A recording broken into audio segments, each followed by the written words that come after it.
پہلے تو میں نے مسلمانوں کے اخلاق سنے تھے، اب تو میں نے دیکھ بھی لیے، پر یہ بتا جب 12,000 آیا تھا جان کیوں نہیں چھڑائی؟ تو حضرت چارہ کاٹتے کاٹتے رو پڑے، فرمانے لگے تو نہیں نہ جانتا یہ بیٹیاں سانجھی ہوتی ہیں، پتہ نہیں نا؟ میرے رسول پاک نے تو حاتم تائی کی بیٹی کے سر پہ کپڑا رکھ کے کہا تھا بیٹیاں برابر ہوتی ہیں، تو یہ نہیں پتا جب اس کی 6 بیٹیوں کی شادی ہوئی ہے میرے اندر روحانیت کتنی بڑی ہے۔ فرمایا پھر 12,000 آیا ہے تو 2-4 بچیاں پھر گئی ہیں، تو یہ نہیں پتا میں اندر سے راضی کتنا ہوں، میں تیری نوکری کرتا رہوں گا، پتہ نہیں اللہ کتنی بیٹیوں کو بیاہ دے گا۔ اتنا رویا وہ عیسائی کے پیروں میں بیٹھ گیا، کہنے لگا بابا میں نے تیری مخالفت کی ہے پر تیرے قریب آ کے پتہ چلا ہے کہ تو بہت اونچے اخلاق کا مالک ہے، اور اگر تیرا یہ مقام ہے تو تجھے اخلاق سکھانے والے محمد عربی کی شان کتنی ہوگی۔ ظالم کی بولیے جاتے نہیں لوگ جھوٹے گواہ بن کے، وکیل صاحب کو نہیں پتا ہوتا کہ یہ بندہ مجرم ہے جو میرے پاس آیا، کیا مجرموں کے وکیل نہیں ہوتے؟ بولے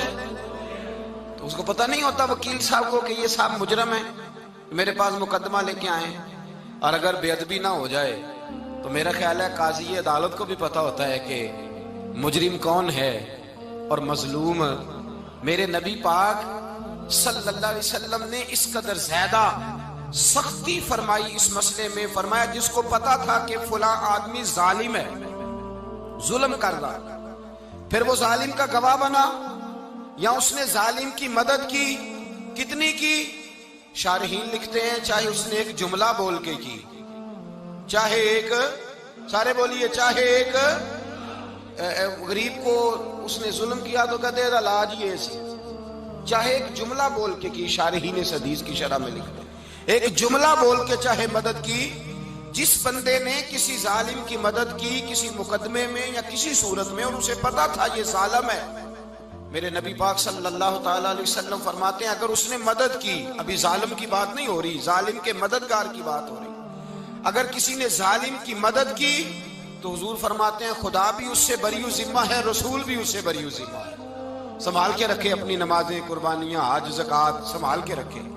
اگر ظالموں کا مددگار ہے، الیکشن آ لینے دے، آپ کو نظر آ جائے گا کون کون ظالموں کا مددگار ہے،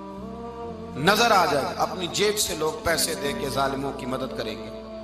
ان کے فلیکس چھپوائیں گے، بورڈ لگوائیں گے، جیبوں سے پیسے دے کے۔ ہم نے خود آگ لگائی ہے چمن میں اپنے، بے سبب گردشی ایام کو الزام نہ دو، ہم نے خود نور کا ظلمت سے کیا ہے سودا، کر کے توہین سحر شام کو الزام نہ دو۔ ظالموں کے مددگار میدان میں آ گئے، یہ چھوٹا لفظ نہیں، میرے حبیب پاک صلی اللہ علیہ وسلم نے فرمایا جو ظالم کا مددگار ہے سن لے جو سجن کے ساتھ کچہری جاتا ہے، وہ یاد رکھے جو دوست کا گواہ بنتا ہے، وہ یاد رکھے جو کہتا ہے میں مانگی گیا تھا، مجھے بلایا گیا تھا قبضہ چھڑانے کے لیے کسی غریب بیوہ کی جائیداد پہ، کب وہ سن لے تو مدد کر کے نہیں آیا، تو خدا کے ذمے سے نکل گیا ہے۔ رسول پاک نے فرمایا تیرا میرا تعلق ختم ہو گیا، تو ظالم کا مددگار ہو گیا، پھر تو کہتا میں بے چین ہوں، میں بے قرار ہوں، میں آزمائش کا شکار ہوں، پلٹ کے دیکھ تو صحیح تیرا گناہ کتنا بڑا ہے۔ میرے نبی پاک صلی اللہ علیہ وسلم کا ایک اور فرمان سن لیں، ابن ماجہ ابو داؤد میں موجود ہے، اس حدیث کو آپ نے یاد کر لینا ہے، کر لیں گے انشاءاللہ، سارے کہیے انشاءاللہ کر لیں گے یاد۔ حضور صلی اللہ علیہ وسلم نے فرمایا اگر تو ظالم کی مدد کرے گا نا،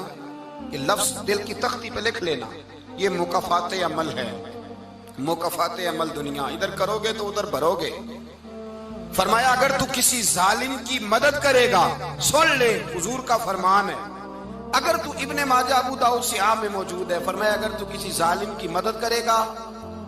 تو رب تعالیٰ مرنے سے پہلے پہلے تیرے اوپر بھی ظالم کو مسلط کر دے گا،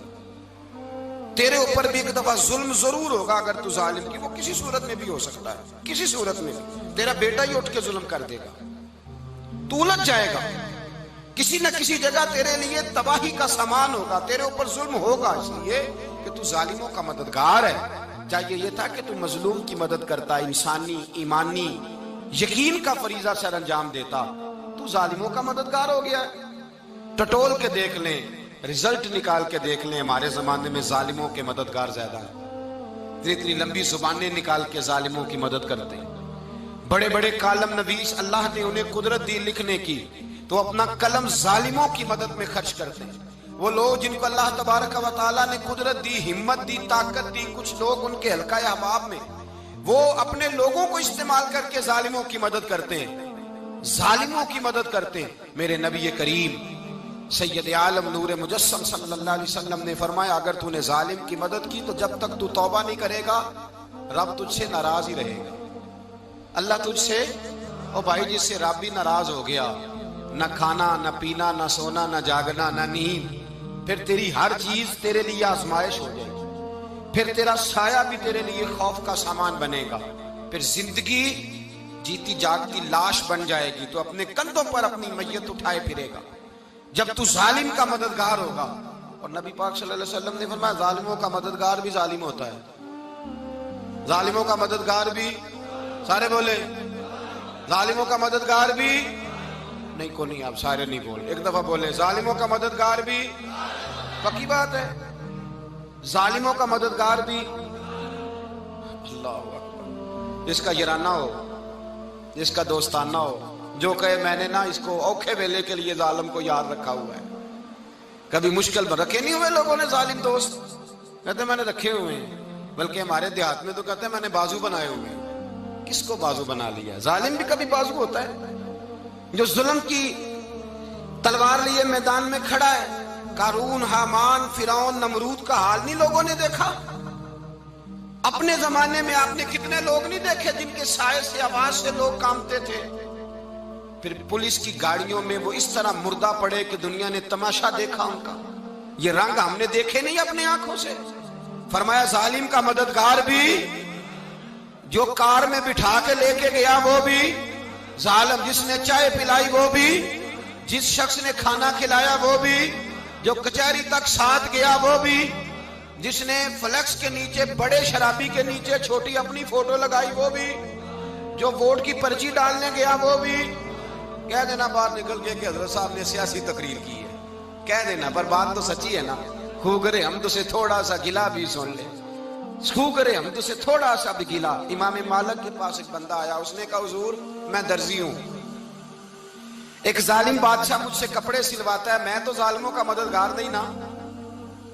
ایک ظالم بادشاہ مجھ سے، حضور میں تو مددگار نہیں نا ظالموں کا، جو فرمایا ظالموں کا مددگار بھی ظالم ہوتا ہے، تو کپڑے لے کے آتا ہے میں سی کے دے دیتا ہوں، ذمہ داری نہیں۔ یہ ایک آدمی دکاندار ہے، اس سے کوئی بندہ چیز خریدنے آئے گا تو تھوڑی کہے گا میں نے نہیں دینی، تو دے گا۔ کوئی بندہ اگر کسی شخص سے کوئی کام کہتا ہے جو اس کی فیلڈ ہے، اس کا شعبہ ہے، اس کا معاش کا وہ سلسلہ ہے، کہتے ہیں یا رسول اللہ صلی اللہ علیہ وسلم ظالموں کا مددگار بھی ظالم، حضور نے فرما دیا۔ تو امام مالک سے بندے نے مسئلہ پوچھا، دل کی تختی پہ لکھنے والی باتیں ہیں، کہا حضور میں درزی ہوں، ظالم کپڑے سلواتے ہیں، میں تو مددگار نہیں نا۔ امام صاحب کہنے لگے نہیں، مددگار تو وہ ہوگا جو تجھے سوئی دھاگا فراہم کرے گا، تو پورے کپڑے سی کے دیتا ہے، تو خود بہت بڑا ظالم ہے، تو پورے سوٹ سی کے دیتا ہے، تو بہت بڑا ظالم خود ہے۔ مددگار تو وہ ہوگا جو تجھے دھاگا دے گا، جو تجھے بٹن دے گا، جو تجھے نلکی دے گا۔ جو ظالم سے اتنی نفرت ظلم کر کے بندہ ہے، یہاں تو ہمارے زمانے میں ہیرو بن جاتے ہیں لوگ، ظالم ہیرو ہے، لوگ اس سے ڈرتے پھرتے ہیں، گھومتے پھرتے ہیں، اور بہت سارے کم مزاج لوگ اس کے پیچھے ہاتھ باندھ کے پھرتے ہیں۔ ظالموں کی مدد کرنا، ظالموں کے ساتھ رہنا، یہ ظلم ہے، ظلم، یہ زیادتی ہے۔ میرے نبی پاک صلی اللہ تعالی علیہ وآلہ وسلم نے ارشاد فرمایا یاد رکھو، رب فرماتا ہے میں مظلوم کی مدد ضرور کروں گا، چاہے جلدی کروں چاہے دیر سے کروں، میں مظلوم کی مدد۔ اور حضور صلی اللہ علیہ وسلم نے فرمایا ہے، حضرت معاذ بن جبل کہتے ہیں حضور نے مجھے یمن کا گورنر بنایا، جب میں جانے لگا نا تو حضور نے بڑی نصیحتیں کی، بخاری میں موجود ہے، فرماتے ہیں جب میں پلٹنے لگا تو میرے رسول نے فرمایا معاذ ایک منٹ ٹھہر جا، ایک بات میری یاد رکھنا، اس کو نہ بھولنا۔ کہا حضور کیا؟ فرمایا دیکھنا کسی پہ ظلم نہ کر بیٹھنا، کہیں تجھ سے زیادتی نہ ہو جائے۔ محبوبہ پھر حضور نے فرمایا سن میرے معاذ، میں تجھے گورنر بنا رہا ہوں، زیادتی نہ کر بیٹھنا۔ یا رسول اللہ صلی اللہ علیہ وسلم کیا ہوتا ہے؟ تو میرے کریم نے فرمایا جب مظلوم دعا کے لیے ہاتھ اٹھاتا ہے تو عرش کا مالک کہتا ہے فرشتوں پیچھے ہٹ جاؤ، عرش کا مالک کہتا ہے فرشتوں پیچھے ہٹ جاؤ۔ ਪਹਿਲਾਂ ਰੱਬ ਨੂੰ ਯਾਰ ਦਾ ਸ਼ੌਕ ਹੋਇਆ,